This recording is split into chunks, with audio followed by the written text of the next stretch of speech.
ayan no, nasa ating harapan. Nasa ating harapan ngayon yung arko ng bayan ng Santa Cruz, Laguna. Yan, mabuhay Santa Cruz, bayan ng Laguna. Ay, bayan ng Santa Cruz, Laguna.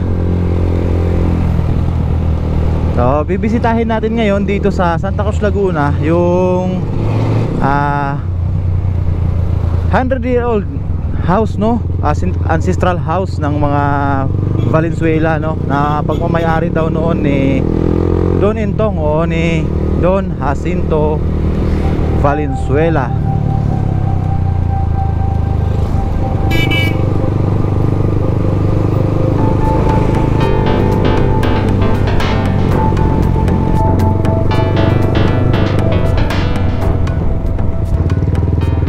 Plaza ng Santa Cruz. Saan tayo pwede dito, baka pwede tayo dito.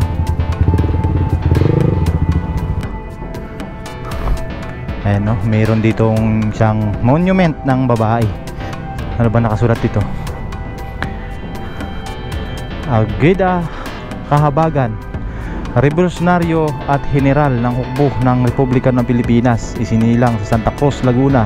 Isa sa mga babaeng lumahok sa revolusyon sa Laguna at sa digmaan laban ng mga Amerikano. Pinamunuan ang isang pulutong ng Kawal Brigadier General Severino Taino, Mayo 1897, binansagang generala dahil sa kanyang galing at kasanayan sa pamumuno sa ilang mga labanan sa Laguna. Isa na rito ang sa San Pablo, Oktubre 1897, iminungkahi ni General Payo del Pilar kay General Emilio Aguinaldo na kilalanin bilang general. 6 ng Abril 1899, inihalal sa katungkulan at naging kaisa-isang babaeng general sa talaan ng hukbong Pilipino. 1899, dinakip ng puwersang Amerikano, Enero 1902, si Agueda Kahabagan. Ayan no, so napakaganda nitong plaza ng Santa Cruz, Laguna. Tapos dito naman sa kabila, matatanaw natin yung kanilang town hall, no? Ang kanilang munisipyo, Santa Cruz Town Hall. Ayan no, napakaganda.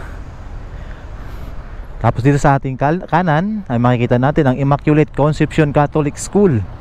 Yun, yung likod na yun. At ito naman ang kanilang kombento. Ayan, dito lang to mismo sa may plaza nitong Santa Cruz, Laguna. Ayan ang makikita nyo. Napakasarap dito, parang napakasarap dito tumambay pagka dapit hapon na, no? Hanggang siguro mga alas 7 ng gabi. Ayan.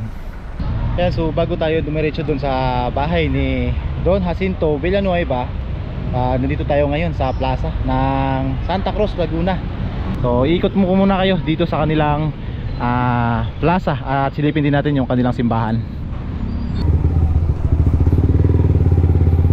Ayan no, so simula dito sa plaza ay sisilipin naman natin yung kanilang simbahan dito sa Santa Cruz.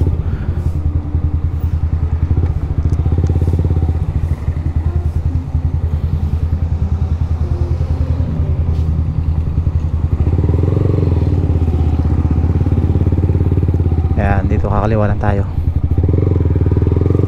Ayan no, makikita na natin yung plaza dito sa kaliwa, tapos itong kumbento. Ayan no, tapos yun yung bell tower nitong simbahan ng Santa Cruz. Yan, matatanaw natin sa tapat mismo ng Jollibee.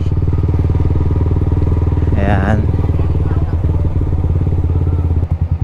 So lakarin na lang natin mamaya, parada tayo ulit dun sa may ano, kasi one way yung daanan, hindi makapasok dun. Dito lang to sa bungad ng kanilang simbahan. Ayun na yung simbahan, matatanaw na natin dito. Sa mismong tapat lang ng Jollibee. Ayan. Dito tayo papasok. So malit na lang yung entrance ng simbahan, hindi na halos makita. Oh, dito na tayo. So ayun yung entrance ng simbahan. Dito pala sa gilid. Ayan yung dinaanan natin, maraming baratilyo dyan. May mga baratilyong nakapwesto dyan. So ito yung mismong bungad ng simbahan. Ayan, so ito yung simbahan sa likuran natin.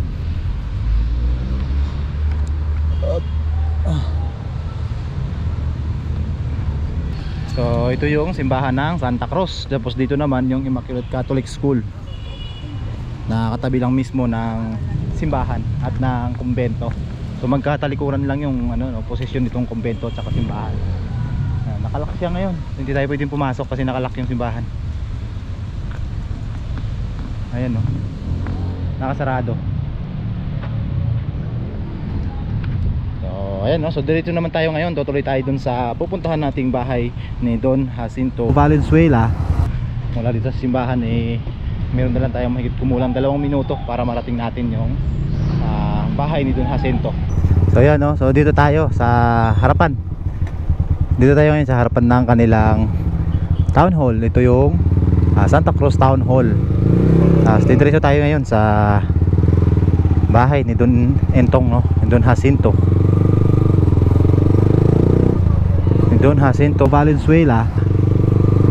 Tara.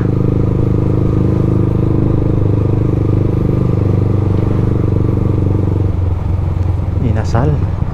Bango. Kakanan tayo dito sa kanton to. Ito yung tulay, paho na ng tulay. Ayan, no? So matatanaw na natin dito. Ito yung tinatawag na tulay malaki na nagkukonekta nitong dalawang parte ng Santa Cruz. Gawa nga itong malaking ilog dito. Ito naman yung tinatawag na Santa Cruz River. At ayan na, sa harapan natin yung bahay ni Don Entong. Ayan, no? Napakaganda, guys. Parada tayo dito.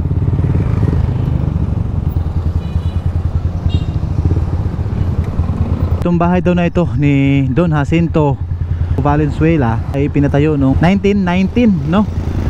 At si Don Jacinto Valenzuela ay nagiging mayor din siya dito sa bayan ng Santa Cruz noong 1926 hanggang 1929.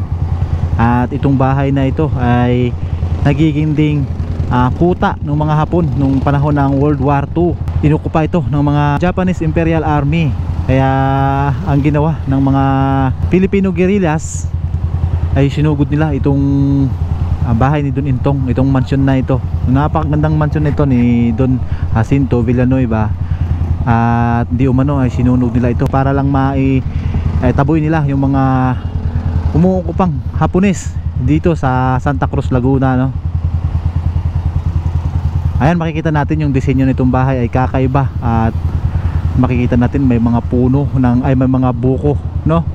Ayan, nyog na nakaukit dito sa kanilang bintana. Ayan daw ay simbolo ng si Don Jacinto Valenzuela ay marami siyang niyugan. Doon sa kabilang parte naman itong mansyon, makikita natin yung terrace na may mga tuka ng manok, mga chicken heads, no, na nakadesign. Yun naman ay, ang disenyo naman yun ay sumusimbolo na si Don Jacinto Valenzuela ay marami daw siyang mga alagang manok noon. Dito sa parte na to merong parang view deck, no? May parang nakalagay dyan na view deck nakadungaw sa mismong ilog ng Santa Cruz River. Sobrang ganda ng bahay.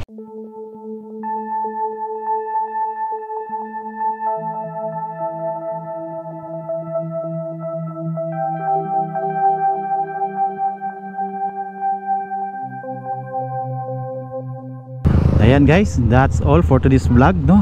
At hahanap na tayo ng ating makainan dahil ngayon ay mag-alas 12 na. Alas 12 na. Alas 12:01 na tanghaling tapat.